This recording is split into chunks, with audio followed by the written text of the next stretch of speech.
बच्चों, इसके पहले अभी हमने थ्योरी पढ़ी थी,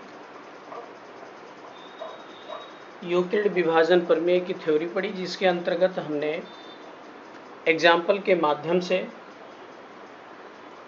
यूक्लिड विभाजन प्रमेय की सहायता से हमने एचसीएफ ज्ञात करना सीखा। अब हम एजुकेट पब्लिकेशन की जो बुक है उसकी प्रश्नावली 1.1 स्टार्ट करते हैं, जिसका पहला सवाल है यूक्लिड विभाजन प्रमेय में ये equal to B Q plus R, जहां 0 less than equal to R less than B, A क्या है बताइए। ये इस प्रश्नावली का पहला सवाल है, जिसमें दिया गया यूक्लिड विभाजन प्रमेय में ये equal to B Q plus R, जहां 0 less than equal to R less than B, A क्या है बताइए। इसके अंतर्गत हम देखेंगे, लिखेंगे यहां यूक्लिड विभाजन प्रमेय के अनुसार माना कोई दो धनात्मक पूर्णांक a और b है, जिसमें दो पूर्ण संख्याएं q और r हैं। ये हमने दो संख्याएं ले ली। अब हम ये सूत्र यहां लिख लेते हैं, जिसमें ये equal to B Q plus r. इसमें हमें ये बताना है कि ये क्या है। तो हम देखेंगे, जैसा कि थ्योरी में पीछे इस सूत्र का वर्णन किया जा चुका है, व्याख्या इसकी की जा चुकी है, यहाँ फिर से कर देते हैं। तो जैसा कि हमने देखा, यहाँ सूत्र हमारा होता है भाज्य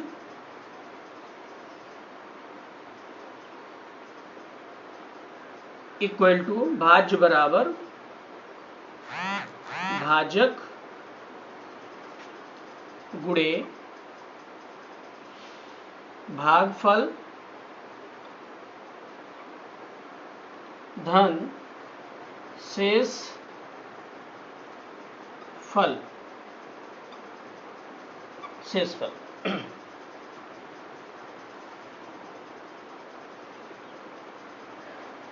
अब हम यहाँ देख सकते हैं, हम यहाँ इस तरह भी लिख सकते हैं, ये equal to B Q plus r का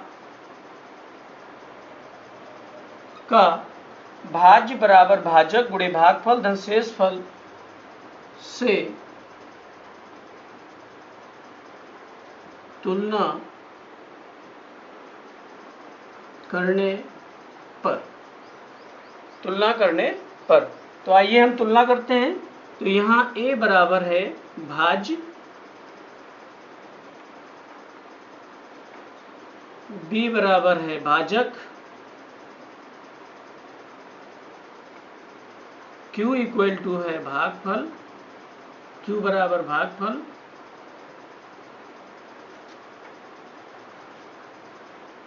और r है शेषफल।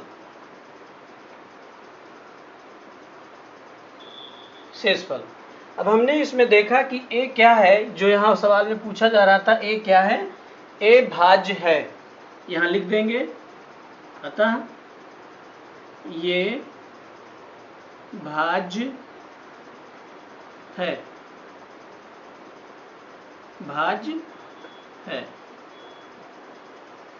ये हमारा आंसर हो जाएगा।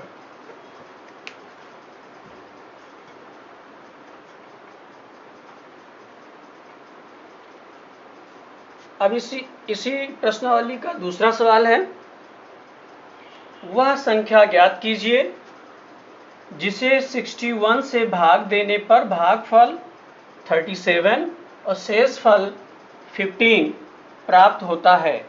तो हमें वो संख्या ज्ञात करनी है, वो संख्या कौन सी है।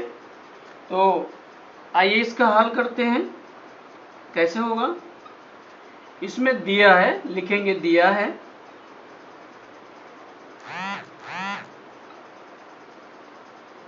है यूक्लिड विभाजन प्रमेय से लिख लेते हैं।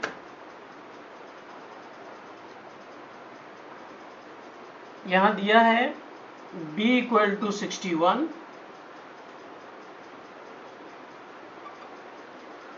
और इसका भागफल यानी कि q इक्वल टू 37 और r इक्वल टू 15 ये सवाल में दिया हुआ है। 61 से भाग देने पर, अब 61 से भाग देते हैं तो ये भाजक हो गया और जो भागफल है ये हमारा q है और शेषफल r। हमें a इक्वल टू ज्ञात करना है, यानी कि हमें भाज्य ज्ञात करना है। हम यहाँ सूत्र लिखेंगे a equal to B Q plus r, यानी कि भाज्य बराबर भाजक गुणे भागफल धन शेषफल। तो यहाँ हो जाएगा 61 इंटू 37 प्लस 15। अब आइए 61 और 37 का हम मल्टीप्लाई कर लेते हैं इधर। ये हमारा रफ कार्य है इधर। 61 को मल्टीप्लाई करते हैं 37 से तो यहाँ हो जाएगा 7 1 जा 7 और 7 6 जा 42, यानी कि 7 एकम 7 और 7 छक 42। अब यहाँ फिर 3 से करेंगे, 3 एकम 3, 3 छक 18, जोड़ लेंगे तो ये आ जाएगा 7 3 और 2 5, 8 4 12 का 2, 1 1 2। ये हमारा यहाँ आ गया 2257 प्लस 15। अब 15 इसमें यहाँ हम जोड़ देंगे, 15 जोड़ेंगे तो ये हो जाएगा 5 1 6 और 1 हो जाएगा हासिल 7 और ये हो गया 2 2, यानी कि हमारा आ जाएगा यहाँ 2272। ये इसका आंसर हो जाएगा, वह संख्या हमारी 2272 होगी, 2272।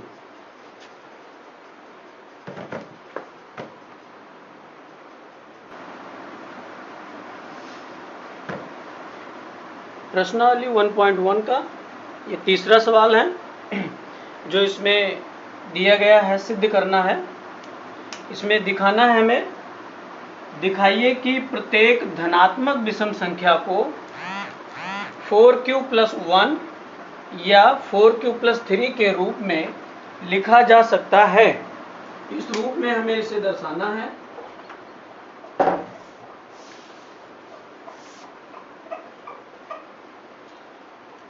फोर क्यू प्लस 1 या 4q प्लस 3 के रूप में लिखा जा सकता है।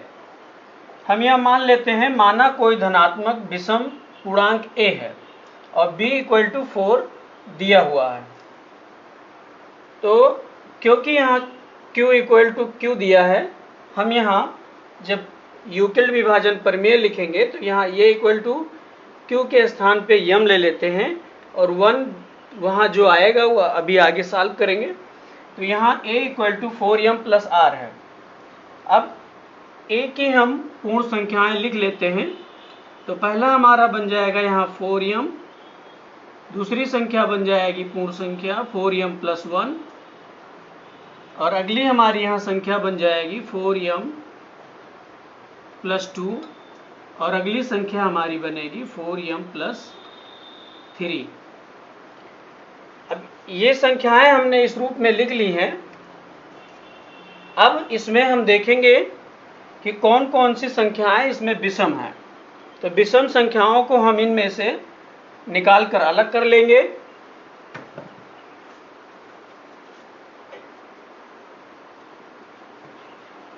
तो हमने यहाँ संख्याएं लिख ली हैं। अब इनमें से कौन कौन सी विषम संख्याएं हैं, क्योंकि ये क्रमागत संख्याएं लिखी हैं। तो 4m प्लस 1 और 4m प्लस 3 ये विषम संख्याएं हैं। अब हम यहाँ लिखेंगे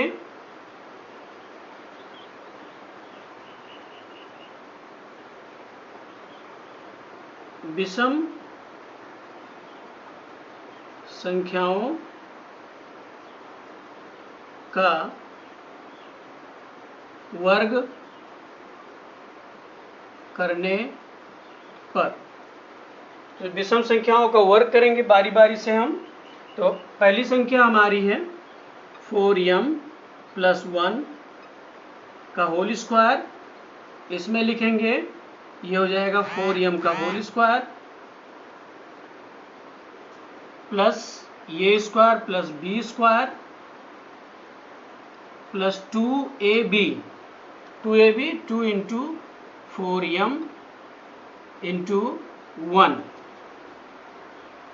अब इसे सॉल्व कर लेंगे तो आगे देखेंगे ये हो जाएगा 4, जब ब्रैकेट खुलेगा 4 4 जा 16 m स्क्वायर, ये 1 और ये हो जाएगा प्लस 4 2 जा 8 m, सीरियल में लिख देंगे तो ये हो जाएगा 16 m square plus 8m plus 1। अब इन दोनों में हम देखेंगे यहाँ क्या कामा है, कॉमन क्या चीज है इसमें हम यहाँ देखेंगे। अब क्योंकि 4 ऑलरेडी 4 था यहाँ, तो यहाँ हम 4m कॉमन ले लेते हैं, 4 कॉमन लेते हैं तो यहाँ बचेगा हमारे पास 4m square plus 2m plus 1। अब यहाँ हम देखेंगे कि ये अगर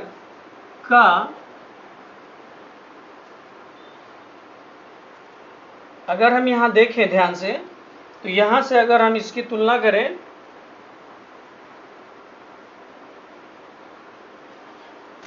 यूक्लिड विभाजन प्रमेय से, तो a = a/b/q, तो q के स्थान पर यहाँ दिया हुआ है q = 4m square plus 2m हमें यहाँ प्राप्त हुआ है।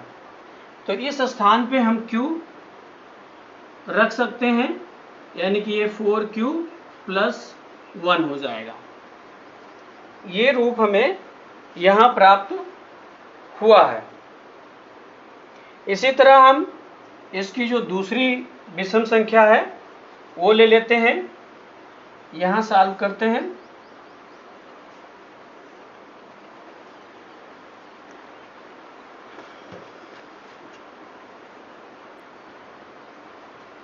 तो अगली विषम संख्या यहाँ हम सॉल्व करेंगे, जो हमने यहाँ लिया था 4m + 3, इसे a + b के होल स्क्वायर पे खोल देंगे, ये मिल जाएगा 4m का whole square plus b square plus 2ab 2 into 4m into 3। Solve करेंगे ये हो जाएगा 16m स्क्वायर प्लस 9 और प्लस हो जाएगा 4 2 जा 8 8 3 जा 24m। इसे घातांकों के क्रम में लिख देंगे m + 9। अब इसमें हम देखेंगे इसमें क्या चीज है जो कॉमन है।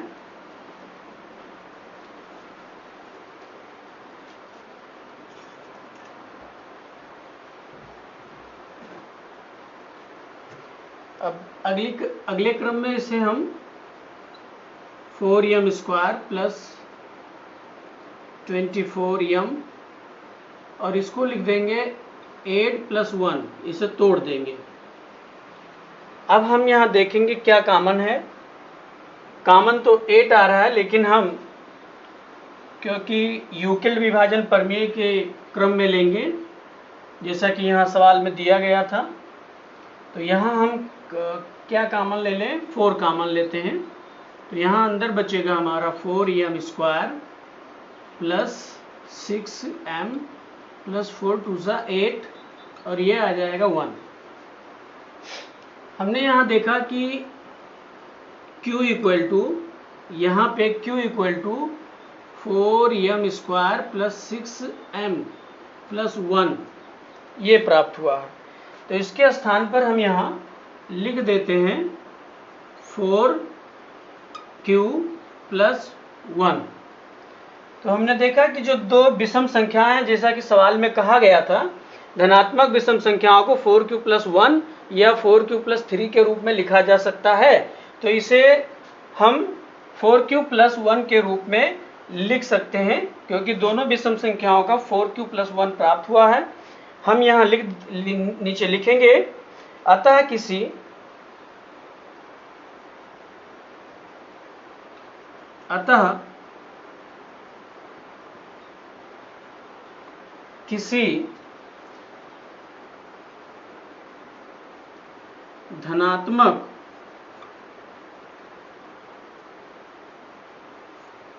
किसी धनात्मक विषम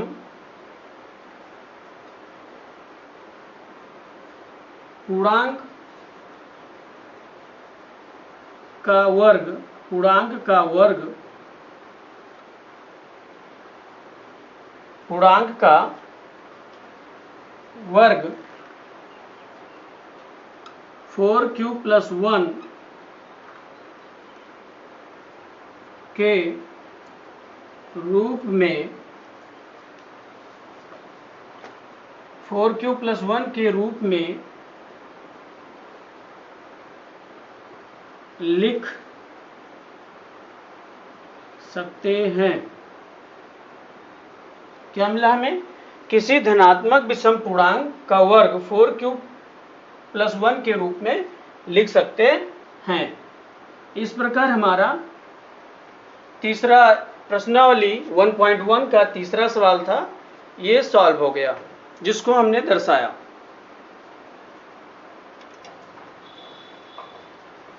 अब हम इसी प्रश्नावली की सवाल नंबर 4 सॉल्व करेंगे, जिसमें हम देखेंगे 3 क्रमागत धनात्मक पूर्ण संख्याओं का गुणनफल 6 से विभाज्य है।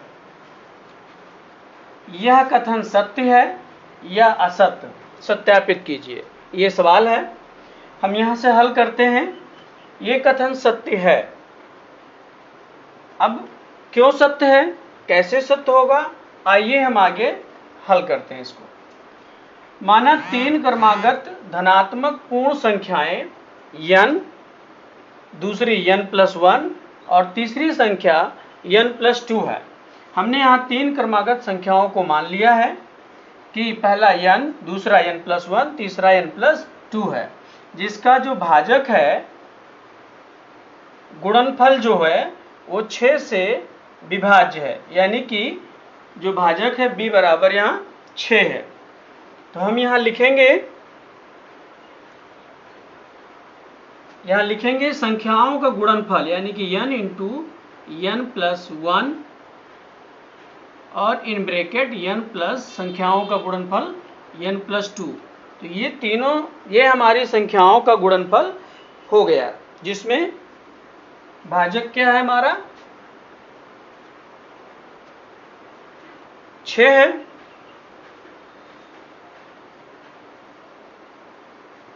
अब हम देखेंगे आगे, इसमें n की वैल्यू हम अलग अलग रखेंगे। यदि n इक्वल टू 1, हमने माना कि यदि n बराबर 1 है, तो यहाँ हमारा भाज्य बराबर हो जाएगा, ये भाज्य बराबर हो जाएगा यहाँ 1, क्योंकि n बराबर 1 है। अगले ब्रैकेट में 1 प्लस 1, नेक्स्ट में 1 प्लस 2। तो यहाँ हम देखते हैं कि 1 इंटू 2, 1 1 2 और 2 और 1 यहाँ हो जाएगा 3, और हमारा शेष फल जो यहाँ दिख रहा है वो 0 है, शेष फल 0 है। तो यहाँ हमारा 2 3 जा 6 इंटू 1 और शेषफल 0।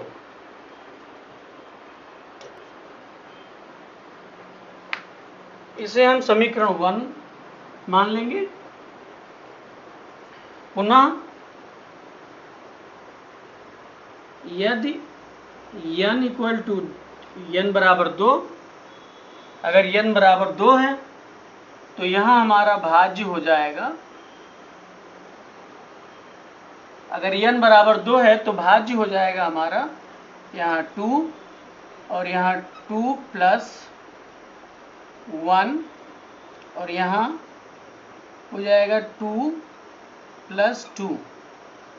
यहाँ भी हमारा शेषफल 0 है। यहाँ हम मल्टीप्लाई करेंगे तो ये मिल जाएगा 2 इंटू 3 इंटू 4 प्लस 0, ये आ जाएगा 2 ते 6, 6 इंटू 4 प्लस 0, ये हमारा दूसरा समीकरण हो जाएगा।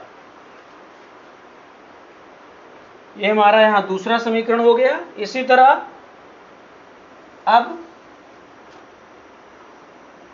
यदि n इक्वल टू 3 तो भाज्य बराबर क्या होगा, 3 इंटू 3 प्लस 1, यहाँ मान रखते जाएंगे इसमें हम। नेक्स्ट ब्रैकेट में 3 प्लस 2 और यहाँ शेषफल हमारा 0 है। तो सॉल्व करेंगे 3 इंटू 4 इंटू 5, शेषफल हमारा यहाँ 0 है। अब हम इसमें आगे लिखेंगे, इसी रूप में इसको भी लिख लेंगे। तो क्या हो रहा है, 2 3 जा 12, 12 5 जा 60, यानी कि 3 चौक 12 पंचे 60। तो 60 को हम लिख सकते हैं 10 60 प्लस 0 हो गया, इसको लिख सकते हैं 6 इंटू 10 प्लस 0, ये हमारा समीकरण 3 हो गया। तो ये हमने समीकरण बना लिया है। अब इसमें हम तीनों समीकरणों का फर्स्ट, सेकेंड, थर्ड, तीनों समीकरणों का यूक्लिड विभाजन प्रमेय से इसकी तुलना करेंगे, तीनों की। तो तुलना करते हैं, देखते हैं क्या मिलता है।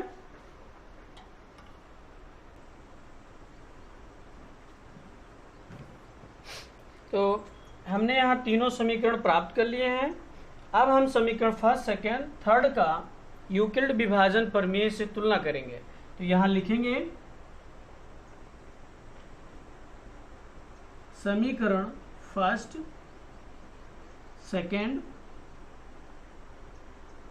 व समीकरण थर्ड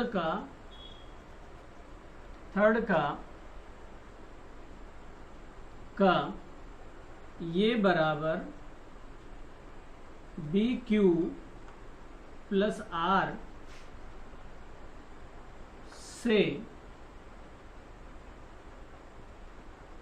तुलना करने पर तो जब हम तुलना करेंगे तो यहाँ देख रहे हैं कि शेषफल सभी का 0 है। तो लिखेंगे r बराबर करने पर r बराबर 0, यानी कि शेषफल 0 है। हमने ये पाया।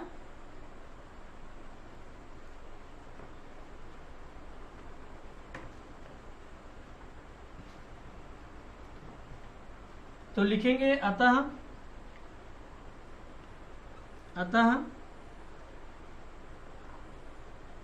3 क्रमागत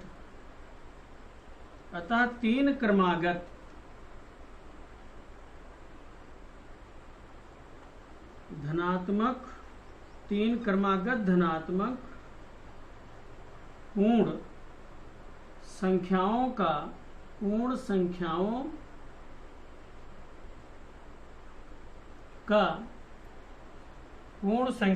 का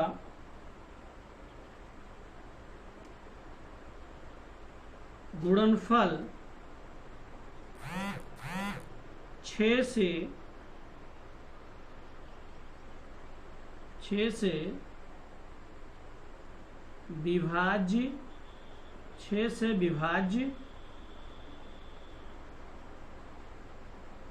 है। इस प्रकार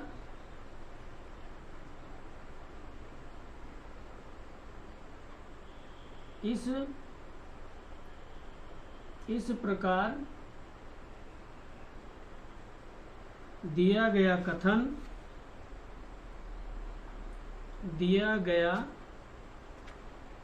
कथन सत्य है।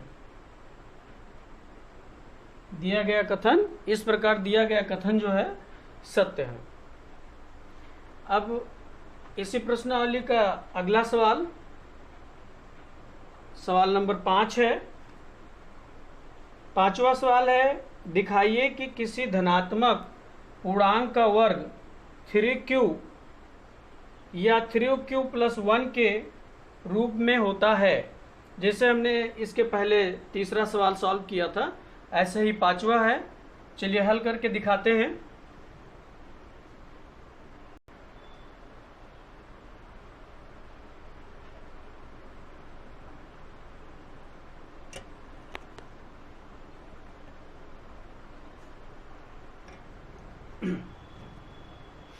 आइए प्रश्नावली 1.1 का हम 5वां सवाल देखते हैं इसका।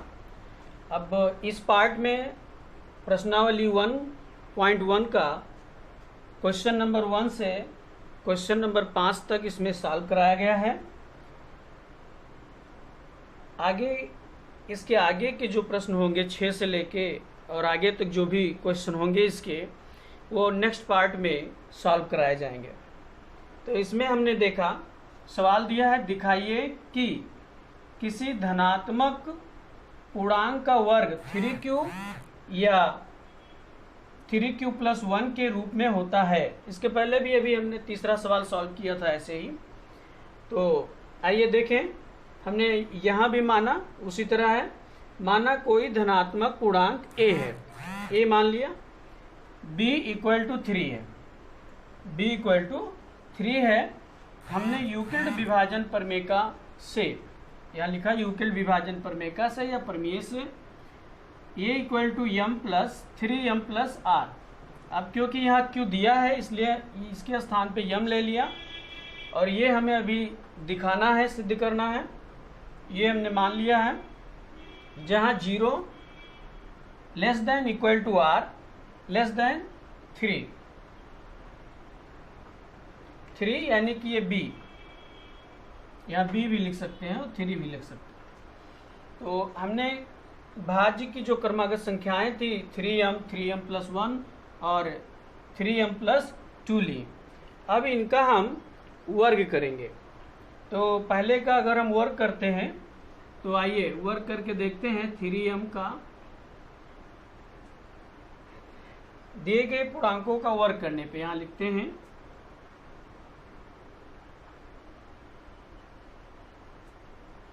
दिए गए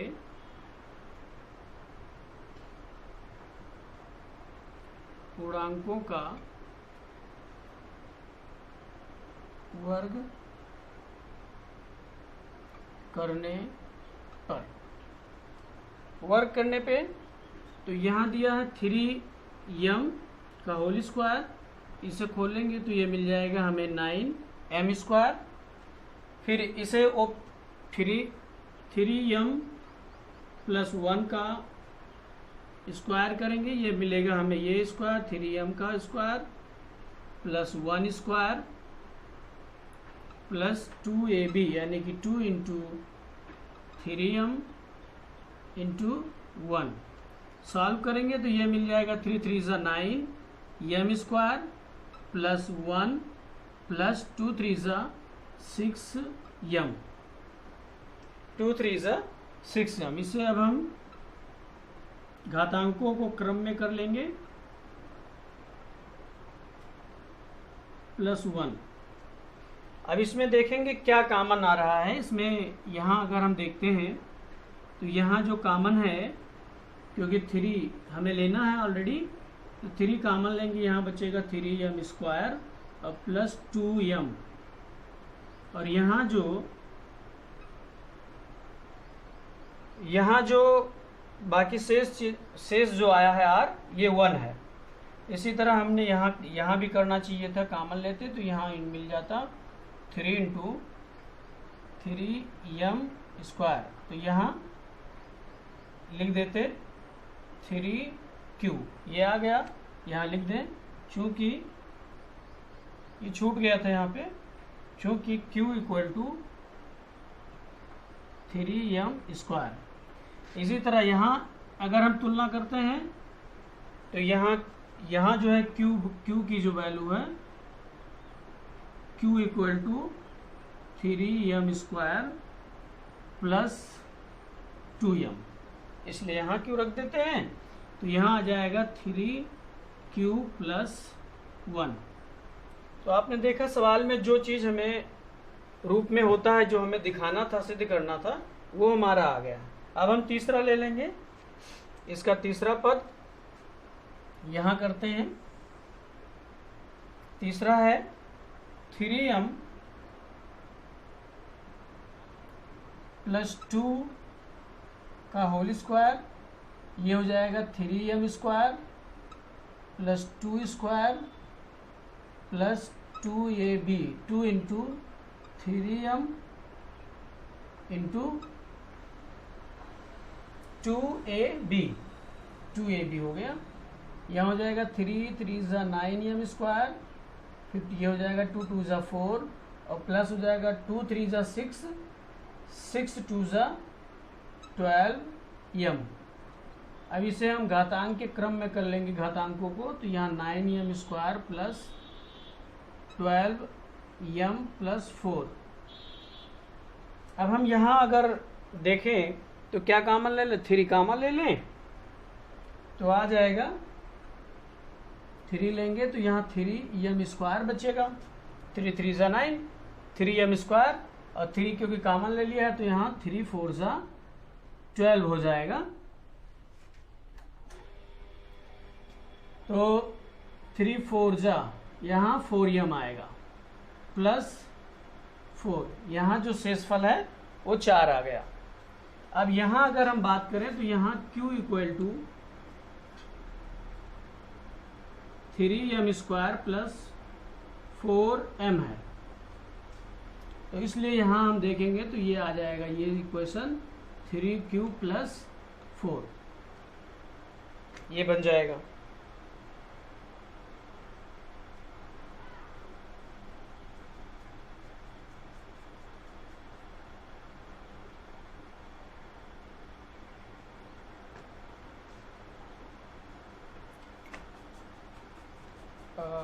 नहीं, चलिए, सॉरी,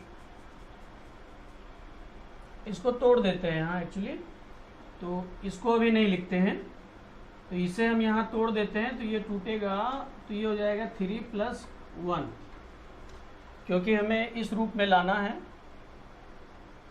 तो ये जब लाएंगे तो हमारा ये जो इतना है, ये 4, फिर से लिखते हैं, सॉरी, ये हो जाएगा 9m² + 12m प्लस ये 4 टूटेगा तो 3 + 1 हो जाएगा। तो नेक्स्ट में अब हम कॉमन ले लेंगे। 3 अगर हम यहाँ से कॉमन लेते हैं तो 3m² + 4m और +3, क्योंकि कॉमन चला गया, यहाँ 1 बचा और ये 1। तो अब हम यहाँ देखेंगे कि q = 3m² + 4m + 1 है। तो इसके स्थान पर हम q रख देंगे तो ये आ जाएगा 3q + 1। अब आ गया। तो यहां हम लिखेंगे अब अतः किसी धनात्मक, यही लिख देंगे, अतः किसी धनात्मक पूर्णांक का वर्ग 3q या 3q+1 के रूप में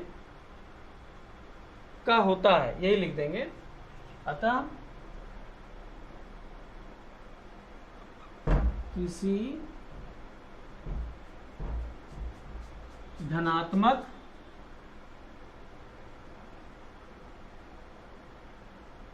पूर्णांक का वर्ग 3q या 3q+1 के रूप में होता है। बस ये हमारा सिद्ध हो गया इस प्रकार।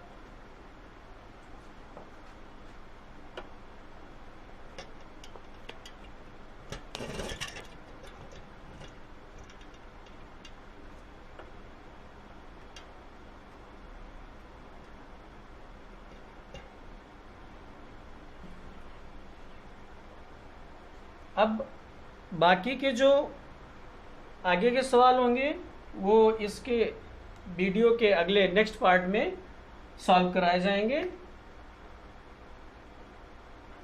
Yes, good bye.